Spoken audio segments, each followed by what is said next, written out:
Congressional Republicans, if you look over the last, all of Trump's second term, they move when Donald Trump tells them to. Yep. Full stop.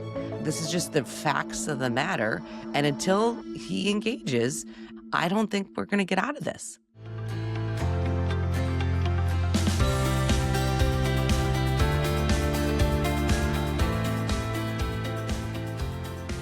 Good morning. I'm Anna Palmer. And I'm Jake Sherman. And welcome to the Daily Punch, brought to you by Punchable News. It's Friday, October 10th, 2025. Let's get into the mix. Here are your Washington headlines of the day.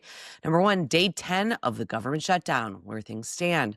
Number two, the Senate moves on the NDAA. And number three, the latest on the campaign front. All right, Jake, happy Friday. Happy Friday. Let's get into it here. We are in day 10 of the government shutdown. Congress left town and no sign of coming together, funding the government, just as people are starting to not receive their first paychecks. No sign of anything. So let's talk about yesterday. There was a moment, a couple hours, where it seemed like there were people exploring an escape hatch. So basically what we had reported, and I think our friend Burgess Everett at Semaphore reported the outlines of this first, was that there was some discussion about setting up a process by which the Senate Republicans would give Democrats a vote by a date certain on a Obamacare subsidy plan. Now, they didn't really consult Democrats on this, and I thought it was a little bit off for a few reasons. And we talked about this on Flyout Day yesterday with Ruben Gallego, and I think we talked about this in the after conversation, Anna, but they don't just want a vote. They don't want a vote. They want an outcome. And in a construct like this, a Senate leader like John Thune cannot guarantee an outcome, which is why Democrats want a negotiation during the shutdown, so you could attach it to a CR and it could move through the process that way. So I always thought that was a bit far-fetched, and it did fall apart. It did fall apart. And the Senate last night, they defeated both of these CRs once again, and they left town until... Seventh time voting. Seventh time, Anna, is not the lucky charm, or whatever the saying is. Nothing changed. Nothing changed, and they left town until Tuesday. It's Friday. Tuesday is the 14-day anniversary, I guess, of the shutdown. So it's going to stretch into a third week, and House is not coming back next week. And, that's where we are. It's kind of stunning. And most importantly, I'll kick it over to you, is that U.S. service members, troops, airmen, Marines, Coast Guard, all of the people serving our country, many of whom in harm's way, will not be getting a paycheck on the 15th. That's when the paychecks are supposed to hit people's bank accounts, and they won't be getting that as we head into a third week of a full government shutdown, Anna.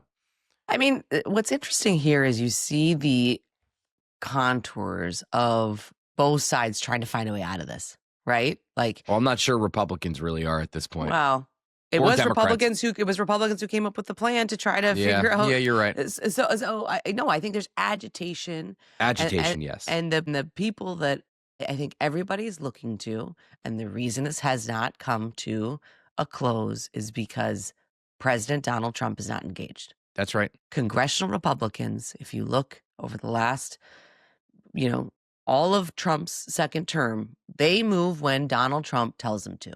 Yep. Full stop. And he's been busy doing a lot of other things. This isn't, this is just the facts of the matter. And until he engages and really pushes people, I don't think we're going to get out of this. I mean, that is what is, kind of, if you look over the last 10 days, he is the figure that is missing right now when it comes to finding a way out of this. That's right. He is. And now he's going to the Middle East. He's addressing the Knesset in Jerusalem after what could be, and what already is, a historic peace agreement between Israel and Hamas, a ceasefire and hostage release, prisoner release deal between Israel and Hamas. And, I don't know what that does to the shutdown. I don't know that it does much. One person in the administration made a point to me yesterday that the president's approval rating, which doesn't really go above 47, 48%, but Republicans' image during the shutdown fluctuates with the president's approval rating. So to the extent the president's approval rating goes up with this peace deal, and who knows if it will, I don't know if it will, that would be helpful for Republicans. But you're right. You're absolutely right here. The president needs to be involved. I do believe he wants a deal here. But the White House said to me yesterday, we are incredibly firm that we're not going to negotiate on this until the government is open. So that is still their position. And I know Democrats seem to think that Trump wants a deal. I don't disagree with that, but I think they're underestimating the fact that, like, they feel like they are being held hostage and they are not going to negotiate when the government is closed, you know? Yeah, I mean, I think the other thing, listen, some of these basic services that you start to see, right? Paychecks not happening, military not getting paid, airports getting bigger delays, people aren't going to work and not get paid, right? And so to me, it also is just some of these basic functions start to be impacted. And then we'll see. Well, then, I think right now, I said this yesterday, but I think it's true until there is kind of a pain threshold that a lot of people have to feel in their everyday life. Right now, it just feels like Washington's dysfunction continues, right? That's the headline. I agree. And the White House has made the decision that they don't want that pain, Mhm. right? They are, and we talked about this yesterday on Flyout Day. I think we talked about it on the podcast yesterday, but they are funding WIC with tariff revenue. They are not doing these mass layoffs. They have not, of course, 750,000 people are furloughed, and that's incredibly painful. But they are turning off a lot of their natural pain points and making it a little bit easier for Democrats to keep the government closed. All right, Jake, let's run to the number two story of the morning. The Senate voted to approve its version of the fiscal year 2026 defense authorization bill in a flurry of late night action Thursday, capping off weeks of fits and starts that nearly saw the must pass legislation sidelined. A great item here this morning. And it's interesting, just as Congress can't seem to, walk and chew gum at the same time. The Senate did this, passing the NDAA on a 77-20 vote. Senators amended the bill to repeal two old war power laws. They also adopted a series of amendments to authorize the Coast Guard, boost lawmaker security, and target outbound investments. So they can get things done.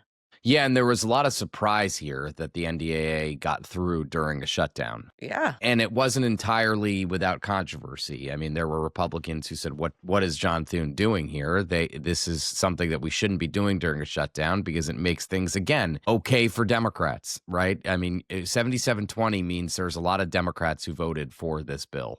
And I think a lot of people thought it was a little bit misguided to do that. I don't have a firm view on that. I understand we want to fill time. And also there's the benefit of having people on the floor for a long time, seeing, having the leadership take their temperature, having people talk, et cetera, et cetera. On the NDAA, which Brianna Riley, our defense reporter, covered expertly. Big kudos to her.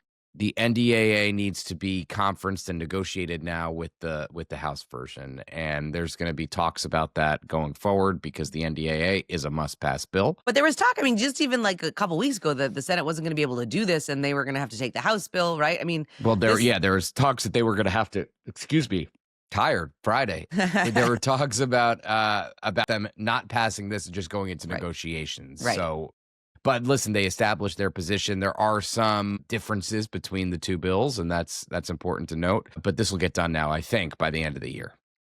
All right, let's run to the number three story of the morning. Maine Governor Janet Mills is telling Democratic senators that she will launch a bid against GOP Senator Susan Collins. According to multiple sources familiar with the conversations, this is a huge get for Senate Minority Leader Chuck Schumer, who is on a recruiting tear. But Mills will have to contend with a crowded field of Democratic challengers who didn't wait to jump in while she made up her mind. This is something that Democrats have been waiting for.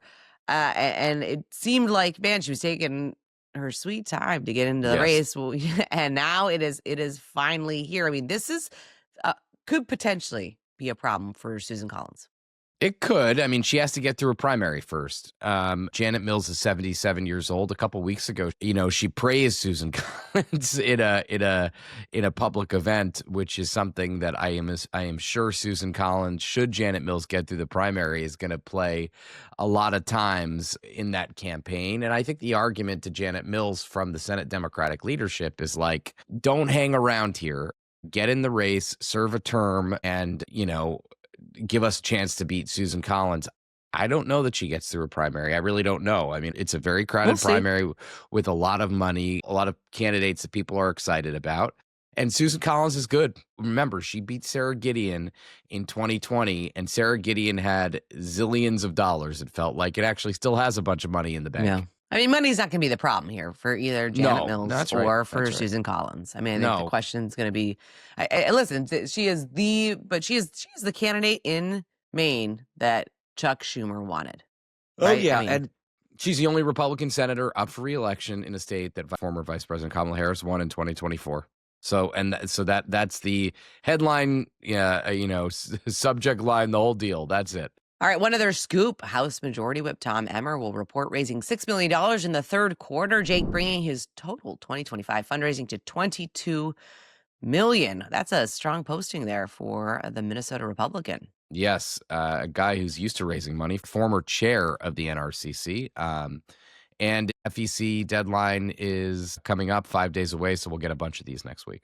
We didn't talk a ton about Flyout Day, but encourage you to check out the show. We had Senator Ruben Gallego, the Democrat from Arizona, our first rank and file member, but a super important one as it comes to the government shutdown and Democrat strategy on how they are moving forward. I mean, he said he thinks this is all about November 1st and the Obamacare subsidies. That is when they will kick in. A lot of people start getting their letters. That was interesting to me. Yeah, open enrollment is November 1, and he thinks that's the ultimate leverage point for Democrats. So, I mean, but let's be clear. November 1 is weeks away. It's October 10th. So you're talking about a government shutdown that will last another 3 weeks.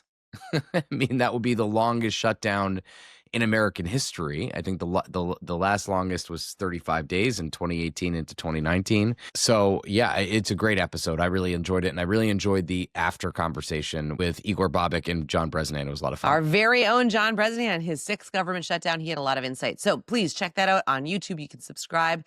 Just search for Punchbowl News. With that, thanks so much for listening. We appreciate it. Hope you had a good week. You can, of course, go deeper on all things Punchbowl News at punchbowl.news. Have a great day and stay safe, everybody.